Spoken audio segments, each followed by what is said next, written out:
kembali lagi saya Renali Mokalu dalam serangkaian kegiatan kampanye 5R yang dilakukan oleh mahasiswa Teknik Lingkungan Universitas Samratulangi Angkatan 2021.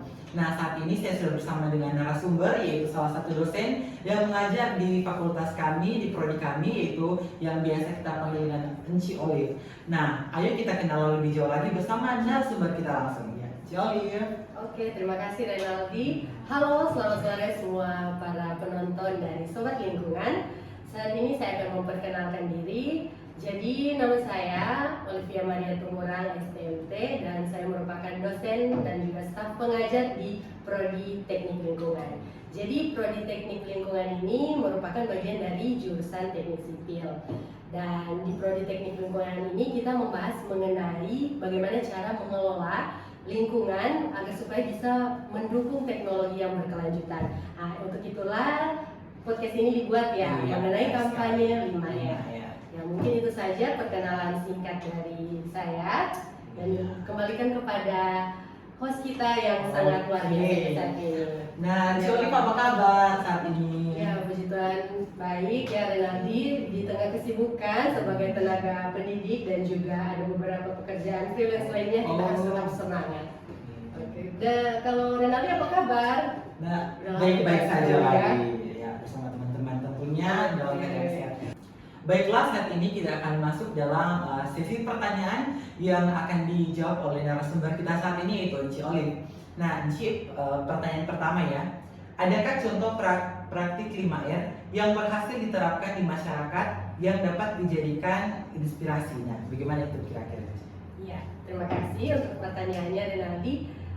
Jadi salah satu contoh, bukan hanya salah satu sih, ada beberapa contoh mengenai kesuksesan penerapan dari 5R ini. Tapi sebelum saya akan menyampaikan contohnya, saya akan jelaskan dulu apa yang dimaksud dengan 5R ini. Jadi 5R ini merupakan salah satu program untuk pengelolaan sampah yang terdiri dari refuse, yaitu penolakan untuk barang-barang yang tidak terpakai lagi, dan juga ada reuse. Reuse ini mengurangi penggunaan sampah yang sulit untuk didaur ulang. Kemudian yang ketiga ada reuse. Reuse ini menggunakan kembali barang-barang yang masih layak pakai. Jadi bedanya. Kemudian keempat yaitu recycle. Jadi beda reuse dan recycle. Kalau recycle ini barang-barang yang sudah tidak terpakai, sampah-sampah yang tidak terpakai kemudian didaur ulang agar supaya bisa digunakan dan dimanfaatkan kembali. Kemudian yang kelima ada ROT. Nah, ROT ini merupakan pembuatan pupuk atau kompos. Itu contoh dari program 5R, dan yang ada katanya yang berhasil menerapkan 5R ini ada beberapa contoh. Kalau misalnya di negara maju, negara luar, itu yang berhasil menerapkan 5R ini adalah negara Jerman.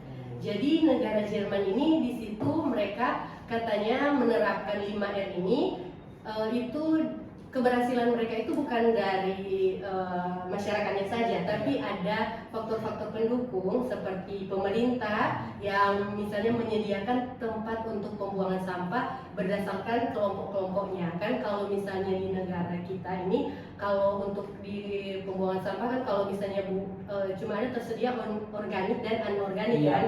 Itu pun kalau udah ada di pusat perbelanjaan saja. Kalau hanya di daerah sekitar kita masih kurang ya, hanya ada satu tempat saja. Kalau di negara maju seperti di Jerman ini yang merupakan negara yang berhasil menerapkan 5R, mereka ada tempat-tempat. Jadi misalnya ini untuk sampah yang misalnya sudah tidak bisa digunakan lagi. Kemudian ada sampah yang masih layak dipakai dan bisa nanti diambil oleh orang-orang yang membutuhkan. Nah, contohnya seperti penggunaan pre-love. Jadi kalau di sini terkenal dengan bal segel, itu seperti itu yang bisa digunakan kembali.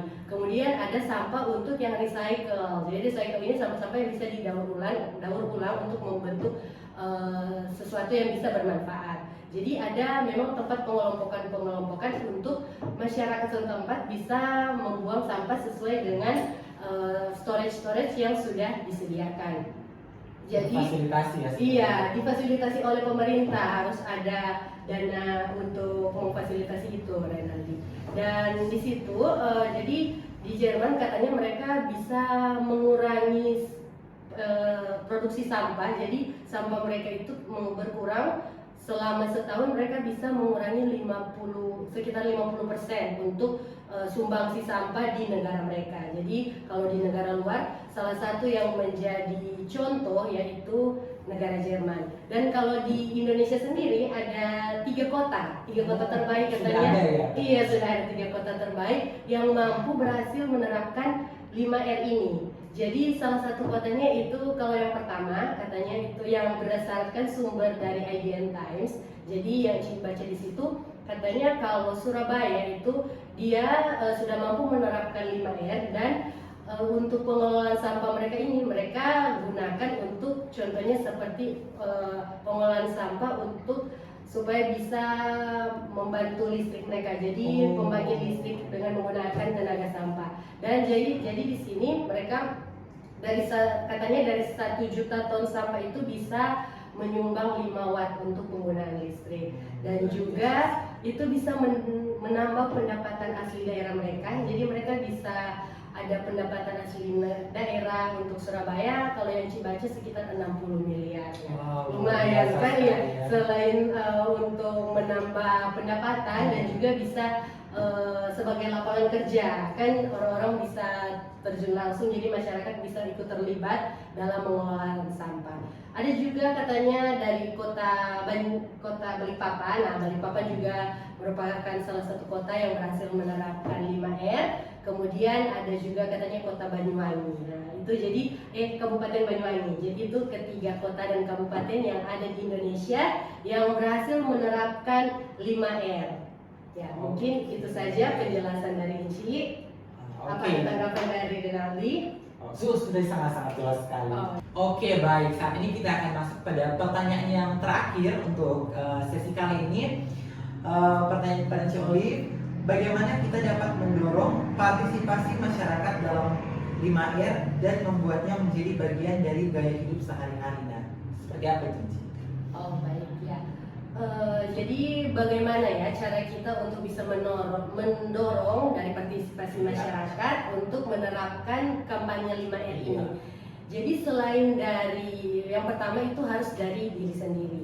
Jadi selain dari diri sendiri itu karena ada yang pernah saya baca, ada penelitian yang dilakukan oleh salah satu psikolog klinis yaitu Lisa Jerni. Dia melakukan penelitian kalau misalnya seseorang itu dia mampu melakukan sesuatu akan menjadi kebiasaan, akan menjadi habit kalau dia melakukan itu selama 30 hari. Jadi dengan cara selama 30 hari menerapkan program 5R ini katanya kalau misalnya seseorang menerapkan satu kegiatan untuk 30 hari, otaknya itu sudah mampu menyesuaikan. Jadi itu akan menjadi habitnya. Jadi menjadi mulai dari awal pertama dicoba-coba, kemudian jadi kebiasaan dan menjadi habit. Nah, dia akan mengalami struggle di 7 hari pertama. Jadi seminggu itu dia akan mengalami kesulitan dan juga penyesuaian karena ya begitu kan misalnya hal baru yang akan kita lakukan, tapi katanya di hari ke-30 seseorang itu sudah mampu melakukan menjadi suatu kebiasaan. Jadi sudah tertemplate dan tertanam di otak dari individu tersebut. Tapi katanya itu harus berdasarkan kemampuan dan kapasitas otak masing-masing. Jadi tergantung, ada yang lebih cepat dari 30 hari, ada pun yang lebih lama. Jadi untuk bisa 5R ini bisa menjadi kebiasaan bagi para masyarakat, itu pertama harus dimulai dari diri sendiri. Jadi harus ada keinginan dari dalam diri sendiri. Kemudian yang kedua ada peran serta dari orang lain, kan? Lingkungan. Iya, dari lingkungan, stakeholder dan juga para pemerintah.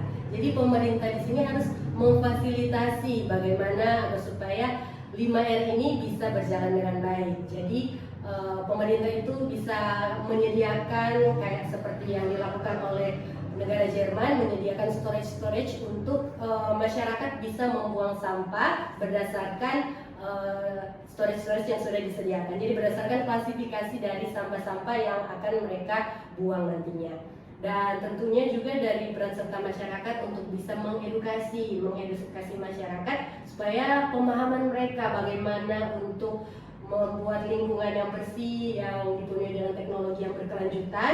Jadi harus ada edukasi dari pemerintah dan juga tentunya harus ada sumbangan dana, jadi harus ditunjang juga dari dana, karena kalau misalnya delivery sampah itu ke tempat untuk mereduce atau merecycle kan dia butuh delivery. Delivery itu membutuhkan dana yang tidak sedikit kan, uang bensin apa. Jadi pemerintah harus juga memerhatikan untuk pengelolaan dana untuk mengendalikan sampah yang ada di Kota Manado tentunya ya. Kalau untuk ini adik-adik kan sekarang lagi ada di Kota Manado, jadi untuk terkhususnya di Kota Manado, baru kemudian kita go nasional dan go internasional. Amin. Amin ya.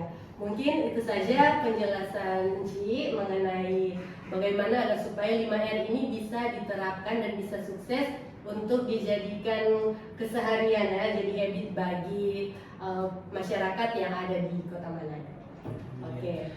Terima kasih banget Ci, informasinya sangat bermanfaat. Nah, itulah tadi perbincangan kita dengan narasumber kita, dengan dosen. Dan pada akhirnya memang masalah persampahan ini adalah masalah yang kompleks yang membutuhkan kerjasama antara masyarakat ataupun pemerintah, dan peran kita sebagai generasi muda, sebagai sobat-sobat lingkungan dalam menjaga kelestarian lingkungan. Untuk itulah kami sebagai mahasiswa melakukan kampanye 5R yang bertujuan untuk dapat mengedukasi kita sebagai sesama anak muda ataupun masyarakat yang berada di sekitar kita. Dan terima kasih sekali lagi kepada Ci, dan saya Renaldi Mokalu bersama dengan Ci Oli pamit undur diri.